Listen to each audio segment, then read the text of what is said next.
Well, anytime you think that you know how the game of basketball works when it involves the Sacramento Kings, take everything you know, everything that makes the most logical sense, and flip it on your head. Just throw it out the way. Because it does not apply to this team, apparently. The Sacramento Kings, after beating the Golden Kings. State Warriors and then losing to the shorthanded Bulls after they lost to the Phoenix Suns in this building, but then they beat the Cleveland Cavaliers on the road. Now they have no DeMarcus Cousins tonight against Isaiah Thomas and the red-hot Boston Celtics. And I'm sweating. I mean, this is crazy. They don't just beat the Celtics. Really, Leo, in that fourth quarter, really in that second half, they smacked the Celtics around. They get the big win, 108-92. And really the word of the night, it just has to be fun. Because the guys look like they were playing fun, and they were having a lot of fun, and they played loose, and it's you can see the difference just on their faces and in their demeanor. The Bob movement was great, and as Willie Cauley-Stein put it out after the game, we were all locked in. You love to hear the word locked in because when that happens, they play for one another. Willie Cauley-Stein said it best. We play for one another, and that's the key for us to win. Plain and simple, Matt. When you get to this level, the amount of money that's being thrown around, the amount of attention that's on you, the level of competition and how good you have to be to get to this level, a lot of times you forget that first and foremost, basketball is a game. Yep. And the best players do so and are the best and excel because they enjoy the game and they love the game and it flows freely through them. That talent, that ability that they learned and adapted and grew and developed over time, ultimately it all falls on the foundation of just a love of the game. You can't be successful at this level. You can't even be successful to get to this level without having some deep-rooted love of this game, whether it shines through like some players or other players, it may not be as apparent that they love the game as much as they do, but you have to have that love of the game, and the Kings did, and they showed that tonight, and you could just see the difference, Leo, just in how they play, and it's really something you can't really describe, but you can see very clearly. And the best part about all of this, zero complaining. I'm not taking shots at DeMarcus. I'm just saying today, zero complaining. Well, I think DC said. Yeah, you're repeating the quote that Darren Collison said. He said he called tonight an unbelievable team win, and he said, amazing that there wasn't any complaining tonight. And, whether you want to say that's taking a shot, what have you, it's a message. And it's a message sent that, I mean, let's just be honest. It's a message sent to DeMarcus Cousins. And it doesn't have to be taken that seriously. No, You don't yeah. have to take it as shade. You don't have to take it as a personal attack. It can just be, look, Cousins, we can play together. Exactly. And we can be good enough to beat teams like Boston.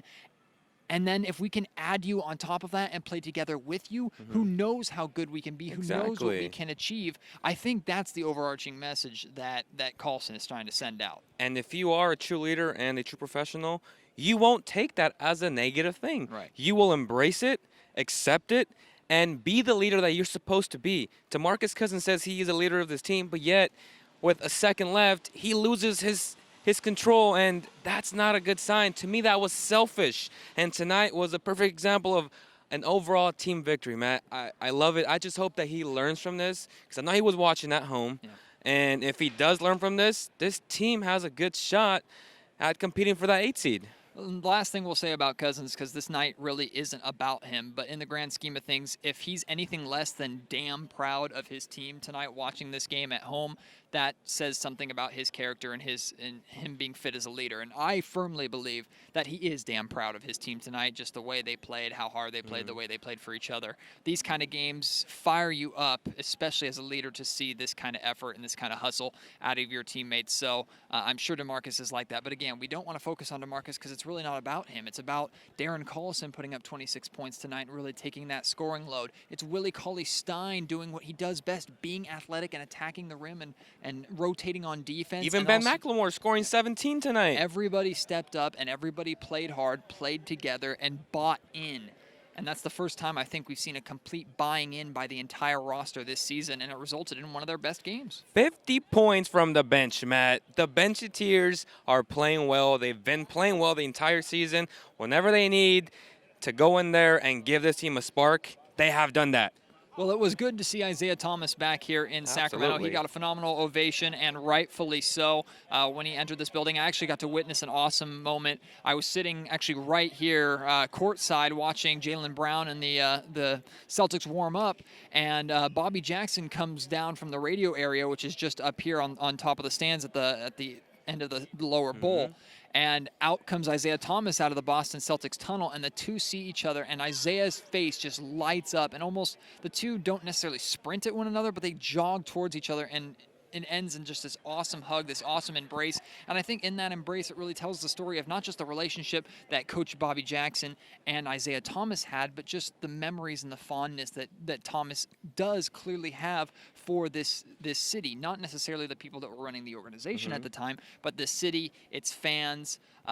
It speaks a lot to his character, and I, for one, being a Kings fan and a member of the Sacramento Kings media, look on to his success, and as much as I have a feeling of regret knowing that he's not in a Kings jersey, I can feel pride that he has gone on to achieve what he has achieved. Yeah, and today, or was it yesterday, he said that he will always have a special place for the city of Sacramento in his heart. I mean, the guy would show up to city council meetings. Right. That's how proud he was of being a member of this community. And anytime you have a guy like that, you must keep him. And for whatever reason, I am throwing shade at Pete D'Alessandro. You will never be a GM again because of what you did. Quite honestly, probably. I mean, there can be a debate about it, but this, in my opinion, is the worst trade, the worst move in Sacramento Kings history. Absolutely. And they're learning to regret it. I'm sure plenty of Boston fans are happy that the Kings ended up making that move. I know the Phoenix Suns fans were kind of happy about it, and then now they regret it too because they let him slide through their fingers as well because they kept Eric Bledsoe and Brandon Knight. And how's that worked out for you? Yeah. But in the grand scheme of things, you know, we're happy, we're excited, we're proud of what Isaiah is doing.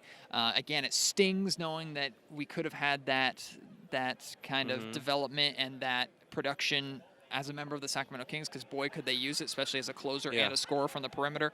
But it's good to see him back here in Sacramento doing what he does, doing what he loves, and I hope that they can build a team around him there in Boston that can maybe put a little pressure on LeBron and the Cavaliers one day. And I do want to mention this. When he was on the Kings, he was playing alongside DeMarcus Cousins, Rudy Gay, quote-unquote ball stoppers. And right now in Boston, he's in a way better situation where he has Bradley, who is one of the best two guards as far as defense, and he has Jay Crowder, who is a spot-up three-point shooter. So in essence, the Kings have to make a choice. Rudy Gay, Isaiah Thomas. Obviously, it wasn't the best of decisions, but at the time, those three guys did not fit together as a whole. In Boston, he fits and makes sense.